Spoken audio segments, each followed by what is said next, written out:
dans mon Austin Métro.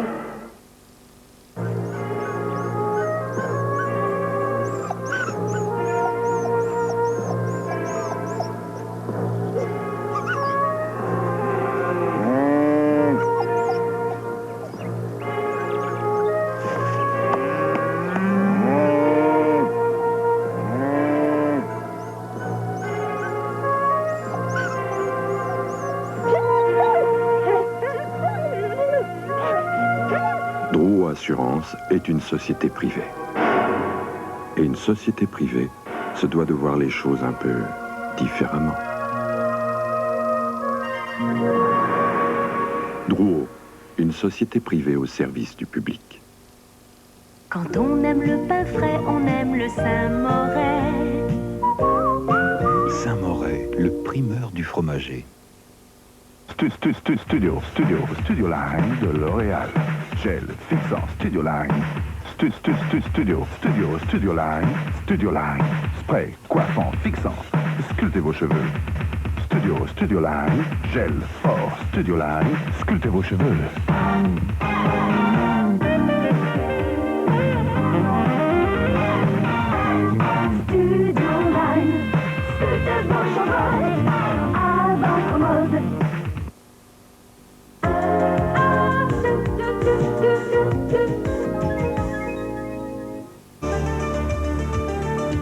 Les combats continuent à Aden, mais les étrangers du Sud-Yémen, dont les Français, sont évacués pour la plupart d'entre eux. Bordeaux étrillé par Monaco en championnat de France de football, les Bordelais, champions 85, sont écrasés 9-0 par les Monégasques. Gonzague Saint-Brice évoquera tout à l'heure dans le clip historique que vous connaissez bien maintenant, le roi Louis XVI, guillotiné en janvier 1791. Louis XVI aimait peut-être la chirurgie, mais c'était également un roi marin, un homme qui aimait la mer. Voilà pour notre sommaire. Mesdames, Messieurs, bonsoir. Le Kremlin n'a toujours pas pris parti dans le conflit du Sud-Yémen, le pays est pro-soviétique, près d'une semaine après une tentative de coup d'État et des affrontements violents qui continuent ce soir dans la capitale Aden. Une bonne coopération entre la Grande-Bretagne, l'URSS et la France a permis à la majorité des étrangers bloqués à Aden d'être évacués. Les Français, par exemple, ont d'abord trouvé refuge sur le yacht de la reine d'Angleterre, Britannia, avant d'être transférés sur un bateau français qui se rend à Djibouti. Le président du Sud-Yémen aurait demandé aux autorités éthiopiennes l'autorisation de se poser à bord de son avion personnel sur l'aéroport d'Addis Abeba. Dans l'actualité française, on connaît depuis ce matin le chiffre du commerce extérieur en déficit pour le mois de décembre de 3,5 milliards de francs. L'année 85 s'était terminée sur de bons chiffres pour les principaux indices économiques du pays, mais les 24 milliards de francs de déficit du commerce extérieur, globalement pour 85, représentent d'une certaine façon une fausse note. Geneviève Moll. C'est vrai, c'est un mauvais score pour l'année, mais on s'y attendait. Regardez la courbe, elle montre plus de mois négatifs que de mois positifs. Pourtant, en 85, nous avons acheté moins d'énergie qu'en 84 et nous avons vendu plus de produits agroalimentaires. Mais ce sont nos produits industriels qui s'exportent mal parce que nous sommes peu compétitifs. Ça, c'est pour les échanges de produits, mais grâce aux devises rapportées par le tourisme, notre balance des paiements devrait être, pour 85, en équilibre, alors qu'elle était en déficit de 6,5 milliards en 84. Ceci compense donc cela. Nombreux commentaires après le discours hier soir du président Mitterrand, qui demandait aux Français de continuer le travail entrepris en 1981. Je citerai la réaction de M. Roland Leroy du Parti communiste, pour qui M. Mitterrand apporte une pierre de plus à l'immeuble de la cohabitation entre la droite et le Parti socialiste. M. Jacques Toubon, le secrétaire général du RPR, estime que la campagne du président de la République tente à empêcher que le choix se fasse dans la clarté. M. Michel Rocard, de son côté, examine la plateforme de l'opposition RPR-UDF et il affirme que la droite cède à la tentation de l'irresponsabilité. La 5e chaîne de télévision, on n'attend plus que les images. M. Filiou a signé un nouveau contrat de concession avec un cahier des charges très voisin de celui prévu le mois dernier pour la 5. La haute autorité qui demandait plusieurs modifications n'a pas été entendue, à propos par exemple de l'interruption des films par la publicité. Dans le rallye Paris-Dakar, la course a repris. Certaines étapes ont été allégées. La famille et les amis de Thierry Sabine étaient réunis dans l'Eure-et-Loire à Épernon pour un dernier hommage à l'organisateur du Paris-Dakar. Les amis de Daniel Balavoine, ceux qui admiraient le chanteur disparu lui aussi. Roger Knobelspiess, après 11 jours de procès devant les assises de l'Essonne, attend ce soir le verdict dans quelques instants. Il est jugé par 7 femmes et 6 hommes, le jury et un président de cour d'assises. Knobelspiess et 4 autres personnes étaient accusées d'avoir participé à l'attaque d'un fourgon de transport de fonds en 1983. Sur place, à Évry, Bruno Ledresse. Pendant 15 jours, 5 hommes ont fait face dans cette salle à la cour d'assises d'Évry. Jean-Claude Porchou, Patrick Curti, Gérard Lalaoua, Michel Baron, Roger Knobelspiess, accusés de hold-up à main armée. Le procureur a requis contre eux des peines allant de 3 à 12 ans de prison. Après les plaidoiries, Lalaoua et Baron ont redit leur innocence. Roger Knobelspiess s'est exprimé le dernier, très ému. Au fond de moi-même, je suis déjà mort, a-t-il dit, avant de s'effondrer en larmes. Il attend maintenant avec les 5 autres prévenus dans une petite pièce par ici. À côté, dans une autre salle, la cour délibère. Des heures de réflexion, avec en mémoire peut-être cette phrase de maître Henri Leclerc, défenseur de Knobelspiess: « Il faut que vous soyez sûr à 100% pour condamner. » La cour rendra son verdict tard dans la nuit. Ronald Reagan n'a pas de cancer. La Maison-Blanche précise que les examens subis par le président américain à l'hôpital, l'examen du côlon, sont rassurants. Le retour de la navette Columbia va coûter cher à la NASA. Le mauvais temps avait reporté la stage.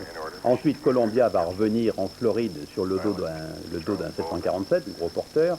L'addition se chiffre déjà en millions de dollars, c'est-à-dire en milliards de francs. Catastrophe aérienne au Guatemala, où une caravelle des lignes intérieures s'est écrasée dans le nord du pays, région touristique où l'on visite les ruines mayas. Il y avait 96 personnes à bord, dont une bonne vingtaine de touristes étrangers, et il n'y a aucun survivant. C'était aujourd'hui le début du tournoi des 5 nations, et pour un malheureux point, le 15 français a été battu par les Écossais, 18-17 sur le terrain de Murrayfield, à Édimbourg. L'équipe de France gardera un mauvais souvenir d'un joueur en particulier, Gavin Hastings, le nouvel arrière écossais, qui a battu les Français à lui tout seul. Dans l'autre match de la journée, l'Angleterre a battu le Pays de Galles, 21-18, grâce à un drop réussi à la toute dernière seconde. Championnat de France de football, demi-journée ce soir avec 6 rencontres au programme. En vedette, Monaco-Bordeaux et toujours le Paris Saint-Germain. Les résultats chiffrés avec Lionel Chamoulot et l'énorme surprise de la soirée, Lionel. Oui, un véritable coup de tonnerre dans le championnat ce soir, puisque le champion de France, Bordeaux, est allé perdre à Monaco 9-0. Je dis bien 9-0. Alors comment expliquer cette incroyable défaite? Je crois qu'il faut dire tout d'abord que c'est absolument exceptionnel comme situation. Bordeaux, ce soir, a été victime d'un énorme accident. D'un côté à Monaco, tout a réussi, et de l'autre à Bordeaux, on a subi entièrement cette rencontre. Les Monégasques ont eu la chance d'ouvrir la marque dès la première minute. Ils menaient 2-0 seulement à la pause. Et puis en deuxième mi-temps, même scénario, un but dès le début de cette deuxième mi-temps. Et là, cette fois, c'est l'avalanche de buts. Les Bordelais sont complètement groggy et toute l'équipe est passée complètement à côté. Les Bordelais étaient complètement KO. Alors coup de chapeau donc à Monaco et surtout à Bernard Gengini qui a réussi ce soir 4 buts. Bordeaux aura du mal sans doute à se remettre de cette soirée cauchemardesque. Nous vous montrerons tout à l'heure ces buts entre les 2 demi-finales de tennis. Nous allons voir maintenant en détail les autres résultats de cette journée de championnat avec d'autres surprises, notamment la victoire de Marseille à Nantes. On a l'impression que l'effet psychologique de la venue de Tapi et d'Hidalgo à Marseille a commencé. Victoire également de Lille à Lens, donc des surprises pour le loto, et victoire pour le Paris Saint-Germain qui continue son chemin en tête de ce championnat de France de première division. Victoire également pour Toulon et Rennes. Vous savez que nous retransmettons les demi-finales du tournoi de tennis des Masters après cette édition du journal. Vous pourrez donc suivre les rencontres entre Becker et Jarid, puis entre Lendl et l'équatorien Gomez. Ce sera du léger différé. Pourquoi je ne vous donne aucun résultat, même si les branchés du tennis en ont déjà une petite idée. Et entre les deux finales, donc, vous verrez également des images du championnat de France de football commentées par Lionel Chamoulot. Encore un mot de ski avec la belle descente et la belle victoire de l'Autrichien Peter Bernsberger, qui a réussi un doublé en reportant aujourd'hui la deuxième descente du Kitzbühel. Il avait gagné hier dans le brouillard, ou presque. Aujourd'hui, les conditions étaient bien meilleures. Bernsberger a réussi des pointes de vitesse extravagantes. Il est devenu ce soir un héros en Autriche. Il est le 3e à réaliser ce doublé dans cette descente du Kitzbühel. Exploit remarquable. Le clip historique avec Gonzague Saint-Brice. Ce matin, mais nous sommes en 1791, Le roi Louis XVI vient d'apprendre qu'il est condamné à être guillotiné. Il sera exécuté 3 jours plus tard, le 21 janvier, à 4 h de l'après-midi, sur la place de la Révolution, qui est aujourd'hui la place de la Concorde. On sait que cet homme singulier et incompris avait plusieurs passions. On a parlé par exemple de la serrurerie. Ce qu'on sait moins, c'est que le roi Louis XVI, Gonzague Saint-Brice, était un roi marin, c'est-à-dire un homme qui aimait la mer. Oui, il était passionné par la mer, et dès qu'il était tout petit, il avait essayé de monter sur les toits de Versailles avec une lunette, car il voulait voir la mer. Et puis plus tard, il avait demandé à son maître des cartes de l'Asie, de l'Afrique, de l'Amérique. Et à l'âge de 12 ans déjà, il avait une connaissance extraordinaire de la planète et des mers. Et quand il est devenu roi, à l'âge de 20 ans, quand son grand-père est mort, il a tout de suite mis au point énormément de systèmes humanitaires pour la condition des marins. Par exemple, il a fait une chose très étonnante pour l'époque, c'est qu'il a aboli la peine de mort pour les déserteurs, pour les marins et pour les soldats.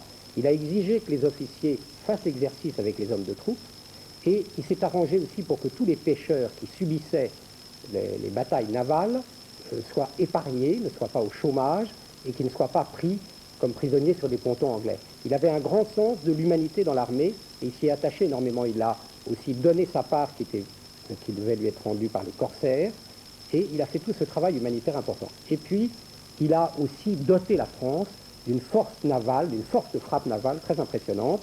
Il a fait construire des frégates, et s'il a pu aider la guerre de la Révolution américaine et l'indépendance américaine, c'est à cause de cette extraordinaire force navale qui a fait respecter la France dans le monde entier. Et aussi, il était un diplomate très fin. C'est lui qui a négocié avec les Anglais le traité de Paris, où il a mis à genoux les Anglais, et même Vergennes, son ministre, a dit « je ne sais pas comment il y est parvenu ». La troisième idée de Louis XVI, qui était aussi humanitaire, c'était de savoir qu'est-ce que c'était que ces maladies, le scorbut, le typhus, qui sont les maladies de la mer. Alors il a désigné un homme très remarquable qui s'appelle La Pérouse pour faire une grande expédition navale, l'expédition La Pérouse. Et c'est grâce à cette expédition qu'on a pu découvrir l'île de Pâques. Et avant de partir, La Pérouse avait reçu du roi un petit livre avec tout ce qu'il devait faire. Et au fur et à mesure qu'il découvrait des endroits inconnus, La Pérouse était sidérée de voir que tout avait été prévu par le roi dans le livre, qui avait une telle connaissance de la mer. Et quand le roi est condamné, on n'a plus de nouvelles de l'expédition La Pérouse. On pense on ne sait pas ce qui s'est passé. En fait, elle a été perdue corps et biens dans un naufrage dans l'océan Pacifique. Et quand le roi va vers l'échafaud, après avoir dit adieu à ses enfants et à sa femme, il n'a qu'une pensée, qu'une interrogation, qu'une inquiétude, qui est devenue l'expédition La Pérouse. Voilà ce qu'était Louis XVI, le roi marin. Merci Gonzague Saint-Brice, à bientôt. Le tiercé à Vincennes aujourd'hui, la combinaison 3, 11, 20 rapporte 5 735 francs dans l'ordre pour 5 francs et 687 francs toujours pour 5 francs dans le désordre. Les pronostics de Pierrette Bresse pour le tiercé de demain dimanche, tiercé de spécialistes, avec les favoris suivants: le 10, l'As, le 9, le 12, le 4, le 2, le 14 et enfin Oléol, le 6. Les résultats du loto de ce soir, il fallait cocher le 3, le 4, le 6, le 31, le 33, le 45, le numéro complémentaire étant le 20. La météo pour conclure avec Laurent Boussier qui nous dit le temps qu'il fera demain dimanche. Et oui, malheureusement, dimanche tristounet et gris sur toute la moitié nord du pays, où douceur et averses rimeront. Attention, quelques éclaircies arriveront quand même dans l'après-midi. Sur la moitié sud, pas de problème. Le temps sera plus variable, avec encore de la neige au-dessus de 1400 mètres dans les Alpes du Nord, des nuages et du soleil ailleurs. Côté température, pas de révolution. Elles resteront douces pour la saison, avec des maximums de 5 à 10 degrés au nord de la Loire et de 7 à 13 degrés au sud de la Loire. L'Éthiopie, je viens de l'apprendre, refuse à l'avion du président du Sud-Yémen de se poser à Addis Abeba. C'est la fin sur cette information, fin de cette édition du journal. Merci de votre attention. Antenne de midi demain est à 12h45, mais nous restons tous maintenant devant notre poste, car il y a le tennis à New York avec Daniel Casal, Ivan Lendl, Christophe.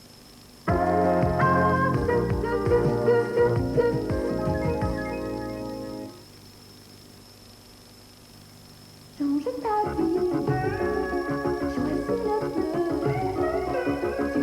de plus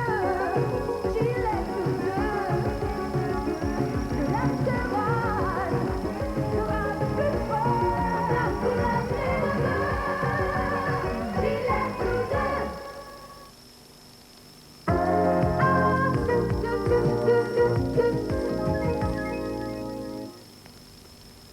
Mesdames, Messieurs, bonsoir. Un samedi sans rock'n'roll sur Antenne 2 puisque nous allons suivre les enfants du tennis. Autrement dit, les demi-finales des Masters depuis le Madison Square Garden de New York. Alors le programme, je vous le rappelle, vous devez sans doute le connaître, Becker-Jarid et ensuite Gomez contre Lendl. Entre ces deux matchs, nous essaierons de vous montrer le plus possible de buts marqués ce soir au cours de la journée de championnat de France de football. Première rencontre donc, Boris Becker, Andrés Jarid. Je vous le dis tout de suite, ce match nous allons le voir en très léger différé puisque ce match a commencé en tout début de soirée. Et nous aurons quelques petits problèmes de liaison entre New York et Paris, des petits problèmes de satellite, de son et d'image. D'ailleurs, Daniel Casal vous l'expliquera tout à l'heure, mais je vous rassure tout de suite, vous allez perdre très peu de cette rencontre. Cela étant dit, nous allons tout de suite à New York, au Madison Square Garden. Et on va tout de suite commencer avec le premier jeu et le commentaire de Daniel Casal va arriver tout de suite après. On commence donc avec Becker contre Jarid. Direction New York.